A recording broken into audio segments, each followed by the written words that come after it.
That's what's missing. The political power and influence of the Muslim world. Forget about the Muslim world. American Muslims.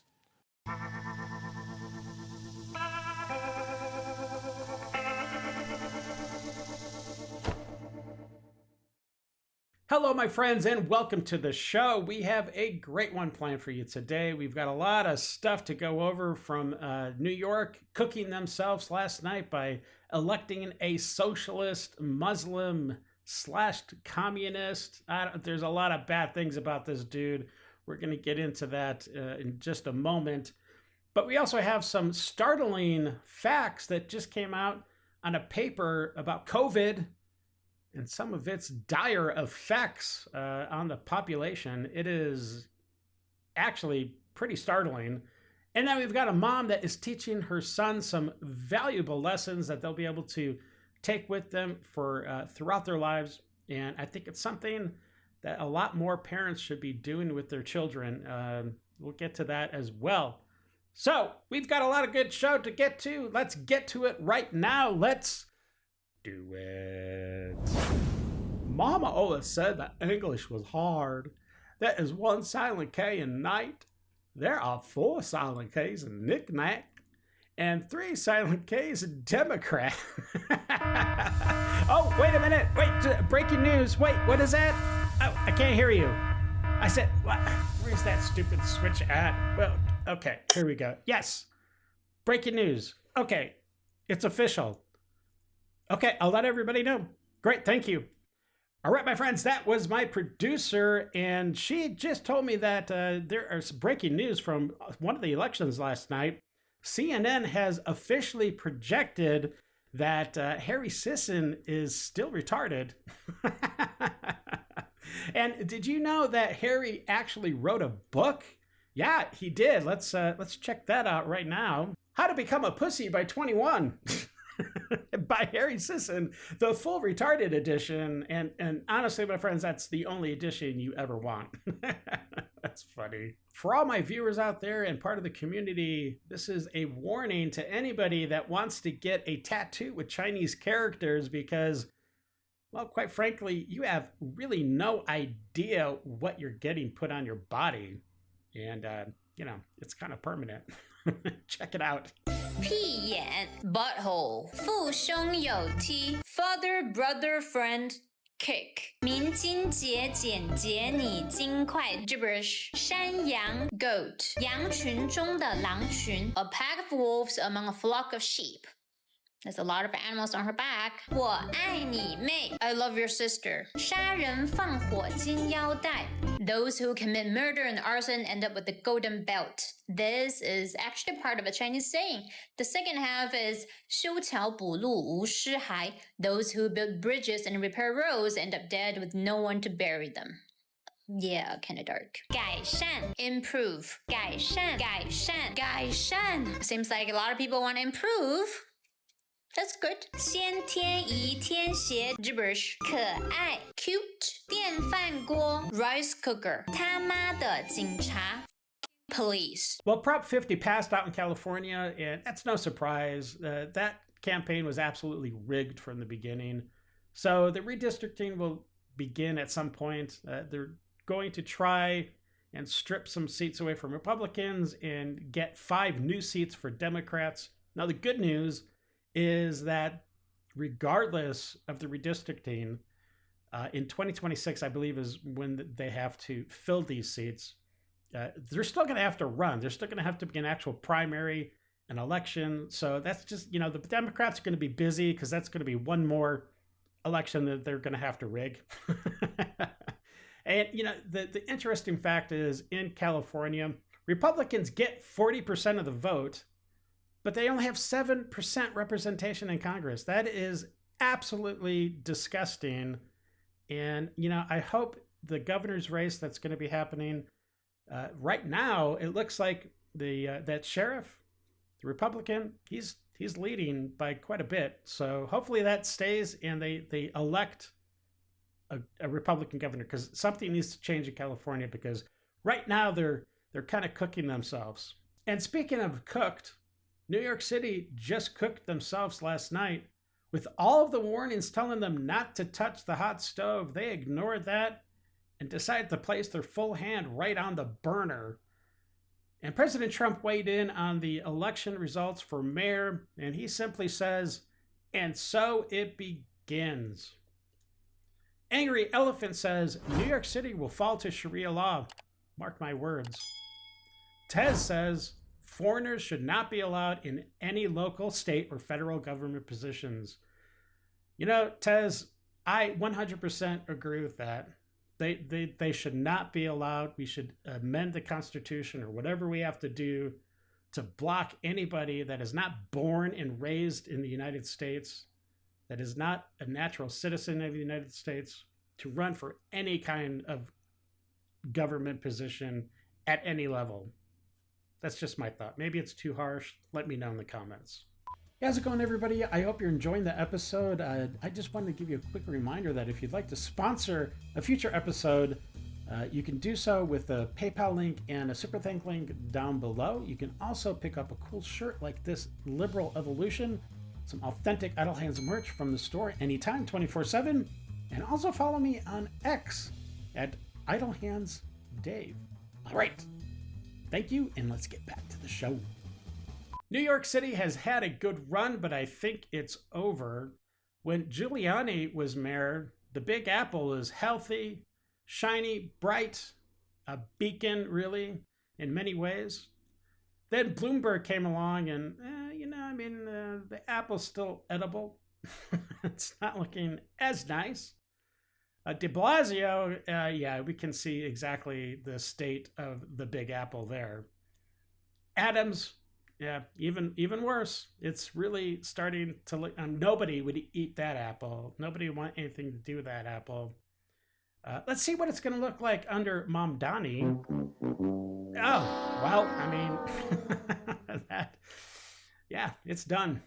The Big Apple is no more.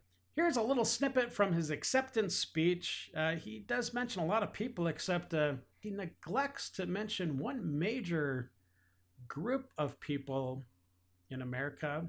See if you can spot what's missing. I speak of Yemeni bodega owners and Mexican abuelas, Senegalese taxi drivers and Uzbek nurses, Trinidadian line cooks and Ethiopian aunties. Yes, aunties. Mamdani is now the mayor of New York City, and let the memes begin. The New York Post put this on their cover. On your marks, get set, zo! Socialist Mamdani wins race for mayor, the Red Apple. Yeah, well, they wanted a socialist. That's what they now have. But it's not all bad. I mean, he's got a lot of plans for New York. He wants to abolish police. He wants to give free busing, freeze housing. Let's see, what else? Oh, yeah, free groceries through community grocery stores. He's got a lot of plans. He also wants to tweak the Statue of Liberty just a little bit to reflect the new attitude, the new culture of New York. Let's take a look and see what that's all about.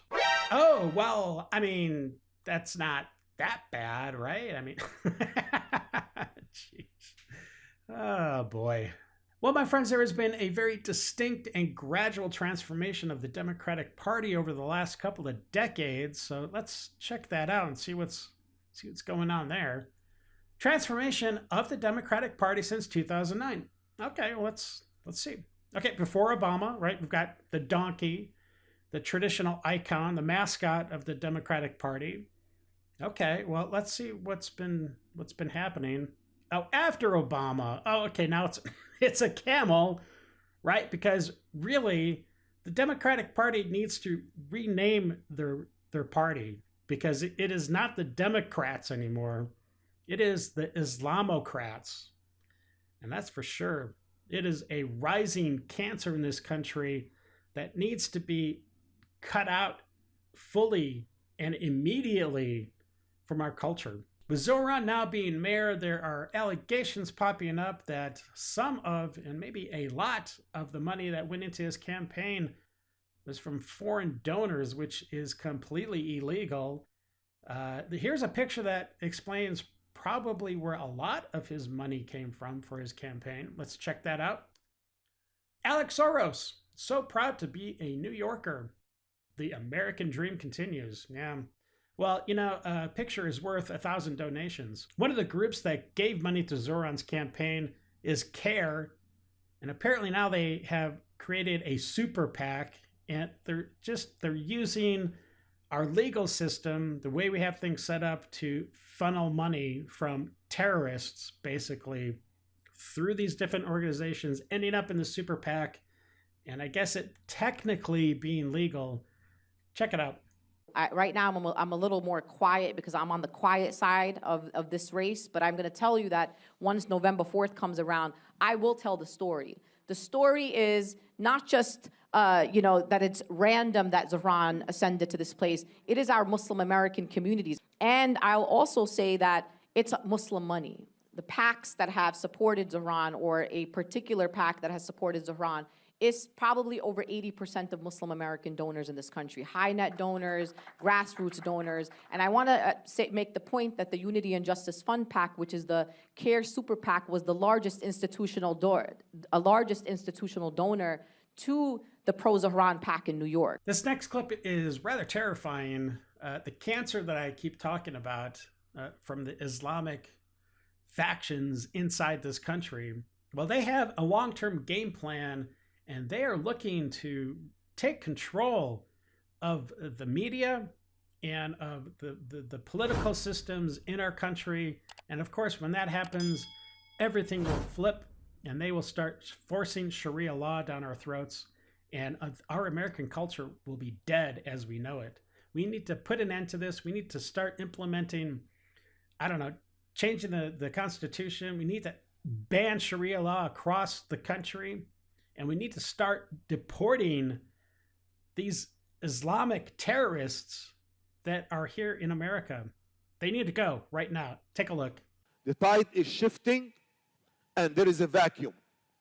How the Muslim community is going to fill this?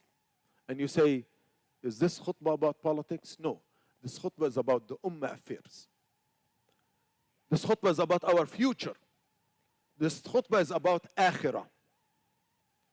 This khutbah is about what to do next. We have been blessed, and here's the action plan. Brothers and sisters, we have 4,000 mosques in the country. 4,000 mosques. If each mosque establishes a small fund for scholarship, to give scholarships for 5 students in the following areas. 1, for journalism, to tell our story. Another one for filmmaking, to influence the culture, to be fair. Third, to defend our rights and the rights of other people. Fourth, political science, to engage in policy making effectively and scientifically. And fifth, scholarship for history, to preserve the truth, because history is important. If our mosques continue on this path and start in 2026, forget about 25, 5 years from now, we will have 4,000 journalists, 4,000 filmmakers, 4,000 lawyers, 4,000 political scientists and analysts, and 4,000 students of history that can be teachers of history.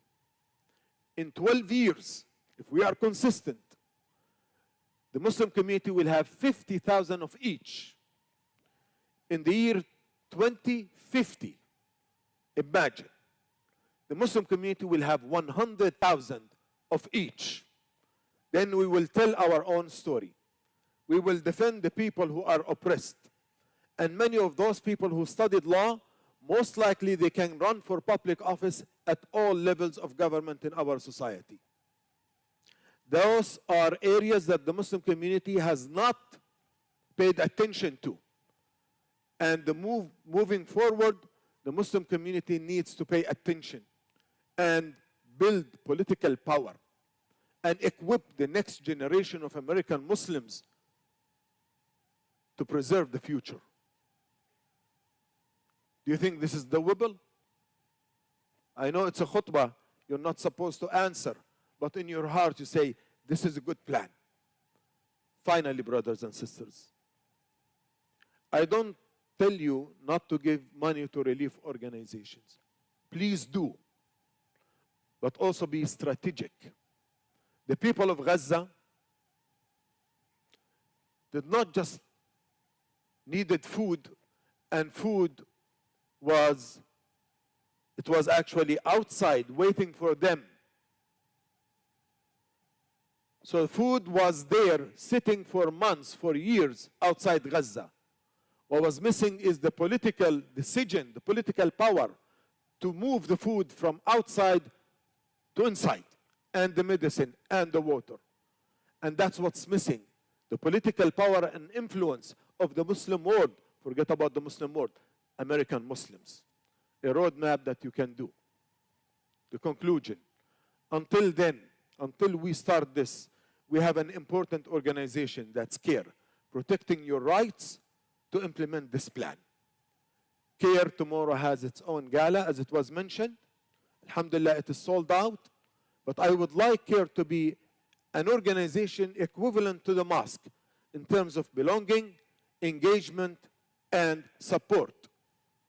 Brothers and sisters, as I finish, political engagement should be the norm, not the exception. Voter registration outside should be the norm, not the exception.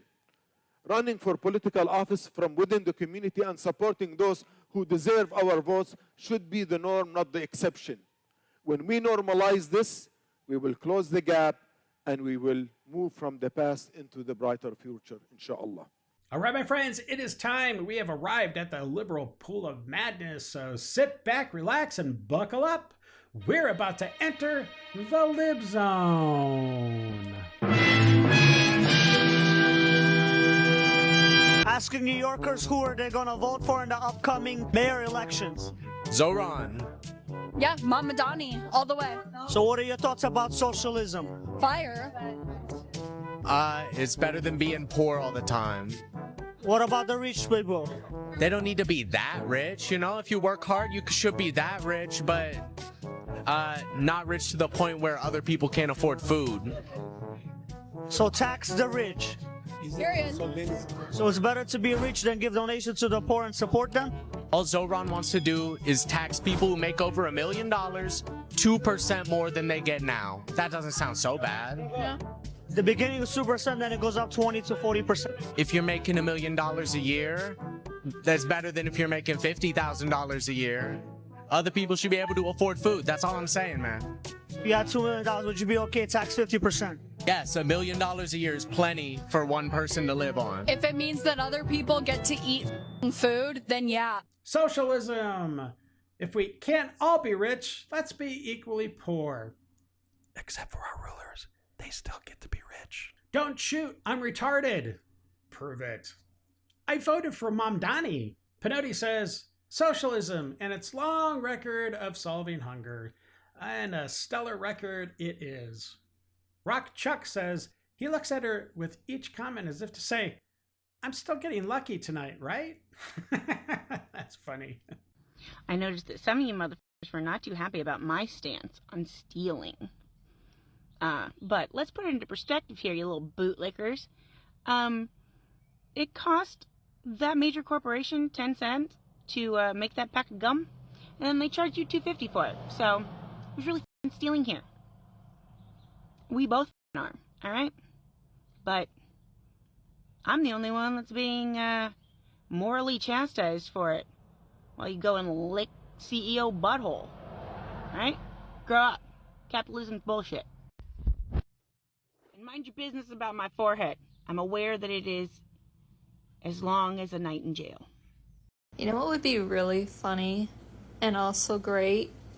What if we, instead of like buying a bunch of turkeys this year and the, what is it, Butterballs turkeys, we instead started supporting our local tamale stalls and just have a bunch of tamales and Mexican food this year.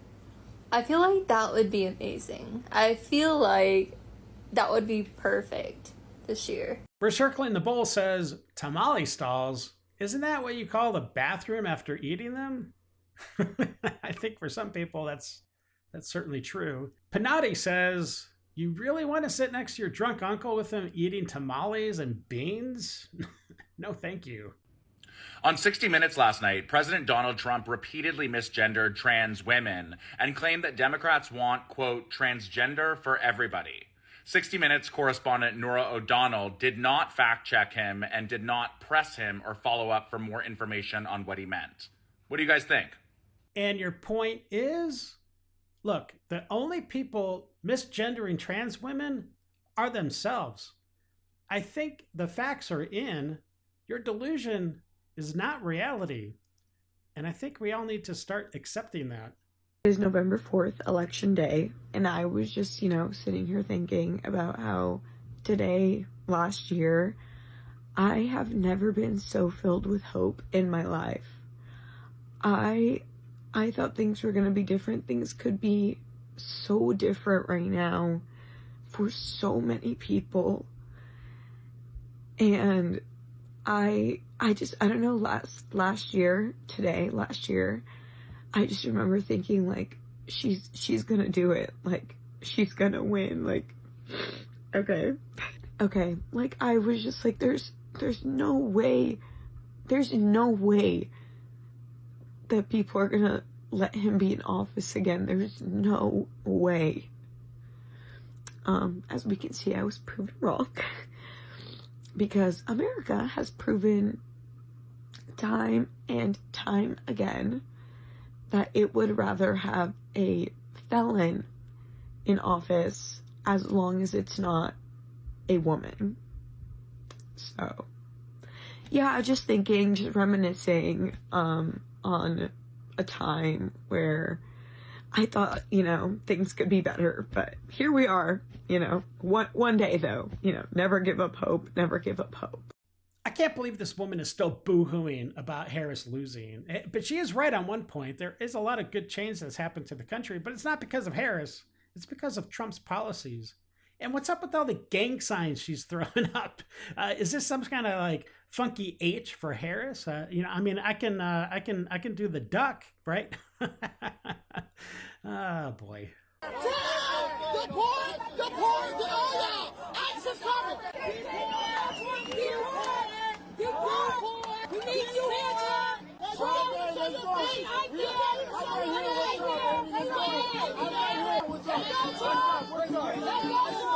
Well, it's not the strongest turnout for a pro-Trump protester. Well, I'm sorry, I can't say protesters because if they're actually for the American cause, they're called agitators. But look, I'll take whatever we can get in Chicago because it is a train wreck right now. Well, it looks like we have more proof coming out that COVID caused a lot of people to die that otherwise would still be living today. This is shocking. Well, it's not too shocking because we've all been saying that the shot, the poke, the jab, whatever you want to call it, was actually detrimental to a lot of people's health. Take a look. It's astounding. The largest autopsy series in the world, 325 autopsies of COVID-vaccinated people who dropped dead a few hours or a few days or a few weeks after taking the COVID-19 vaccine.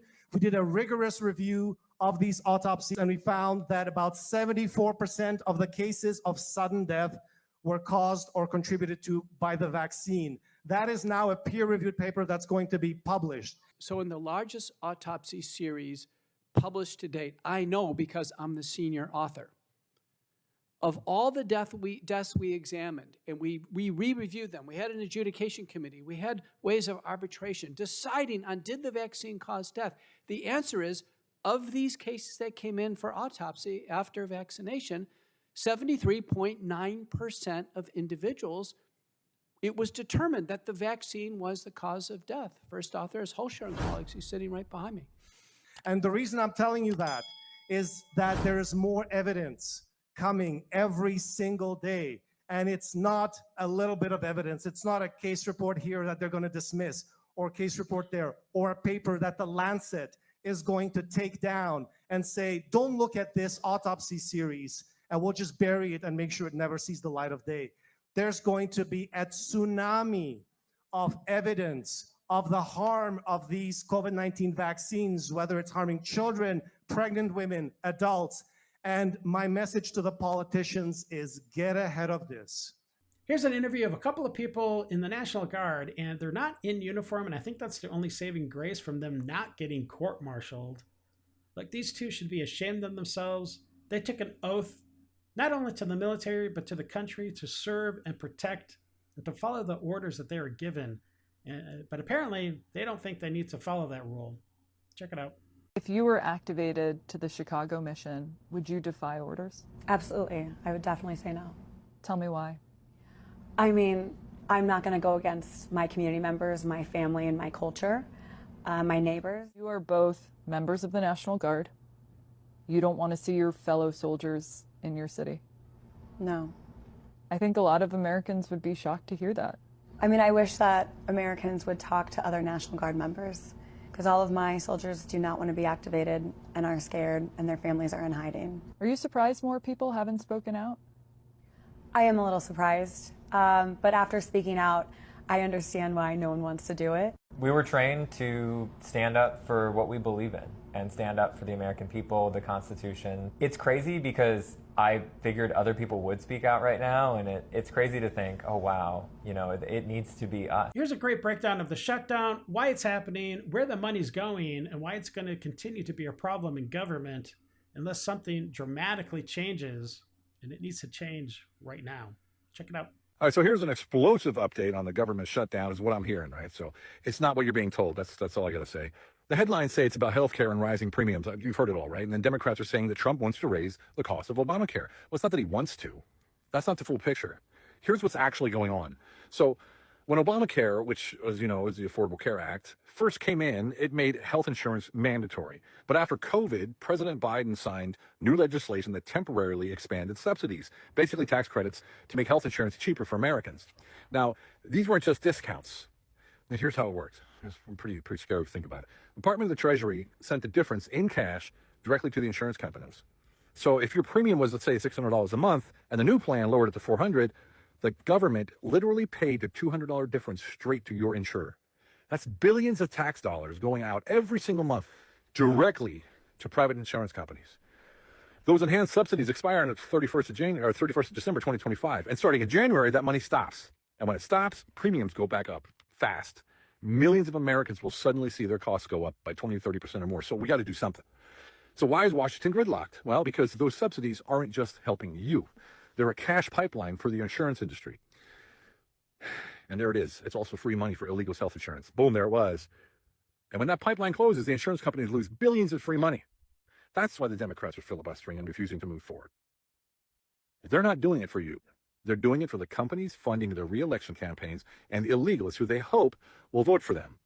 Insurance companies, pharmaceutical giants, corporate donors, the groups that pump millions into campaign coffers, every cyclist who we're talking about. They're telling the politicians, you either extend this program or we're going to fund your opponent next election. And that's exactly what's happening. The Democrats are shuffling. So the government stays shut down. The American people get held hostage, and the money keeps flowing. Not to you, but to the middleman. So let's call it what it is. This shutdown isn't about protecting Americans. It's about protecting a cash pipeline from the U.S. Treasury straight into the private corporations and a new voter bloc for the Democrats. And until we break that loop, until citizens start leading, not career politicians protecting their donors, nothing changes. That's the citizen leadership I always keep talking about. Focusing on what's real, following the money and demanding accountability, not headlines. Because the truth is simple. If you're paying the bill, then you deserve to know where your money actually goes. Wouldn't you agree?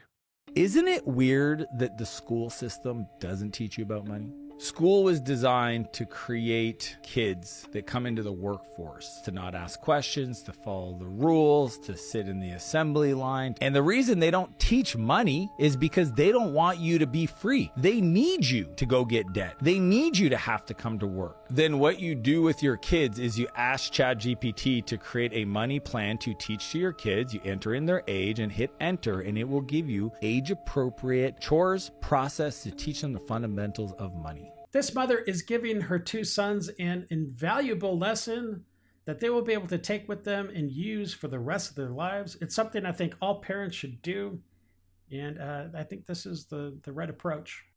Hey y'all, so today I decided to do something different when we were grocery shopping. I gave the boys a $25 budget a piece, and then for the household we had an overall budget of $150. And so they had to go in the store and they had to pick their meals for the next 4 days, breakfast, lunch, and dinner, and they had $25 a piece to do so. So let's see how they did. If you have a limited budget, you don't want to spend all your money on the snacks. You haven't got any meat, no bread, nothing to keep you going the whole time. You only got $25. That alone, the snacks are $2 a piece. So 2, 4, 6. You've already spent $6 on your snack. That can at least get you two meals. Beanies and weenies. Got you some noodles, 35 cents. That's a good deal. Let's see what Jeremiah got. Oh, you went name brand? Them cereal costs about how much? So if you got the hamburger helper, what do you got to buy to go with it? What goes with it? It's not bad. If you do get the ground beef for the hamburger helper, that's going to be 2 meals, 2 dinner meals. So that take care of 2 of your dinner meals. I'm gonna spoon. I'm gonna have stuff left over because I'm not gonna eat all of it one night. Right. So it's gonna take over one of the beans. Jeremiah, what are you going to eat with the beans? You need hot dogs, don't it, to go with the beans? I don't need it. You don't need them? How much is the extra margarita?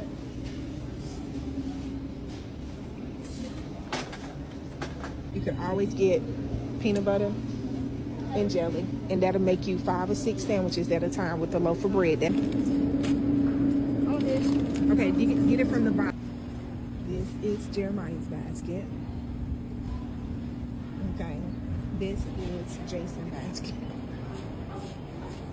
Let's see how much they are. Let's get that.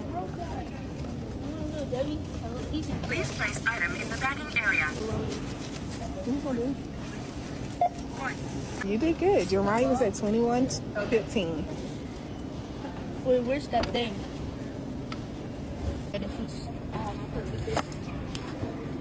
What do I have?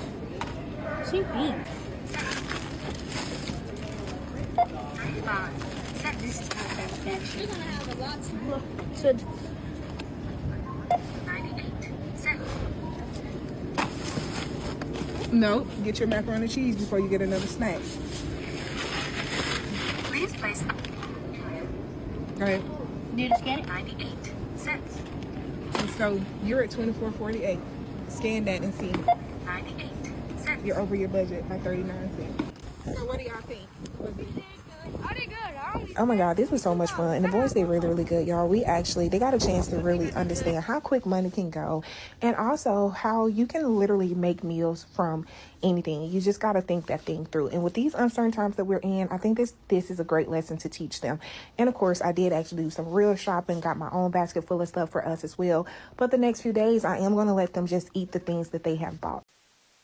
It's time for Dave's Detox.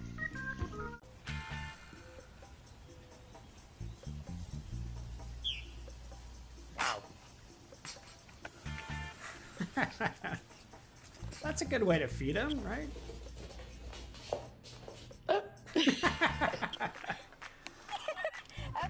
Oh boy. It's like, I want more. Harold, did you poop on the floor? Oh, it's okay, you don't have to cry. Poor guy. What a good helper. Oh boy. Someone's having fun.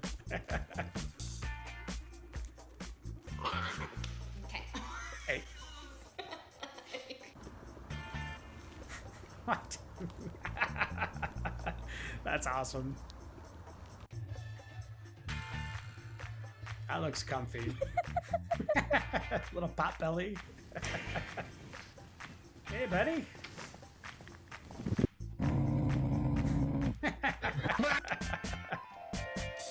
Oh, nice. How dare you?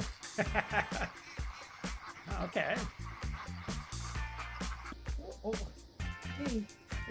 No, okay. Boy, someone's spoiled. Randy, gonna show how we do our tricks. That's a beautiful cow. Very nice. Oh, it's a perfect curtsy. Come here, Randy. Come.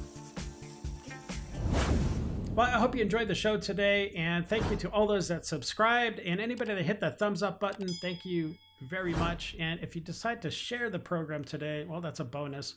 Before you take off, there's going to be a video that shows up right around here and in this area in just a second. I think you'll enjoy it. And until the next episode, stay safe, know that you're loved and appreciated. And until we meet again, have a great day. I got nightmares in my head, I fear that the thoughts build up until I can't hear.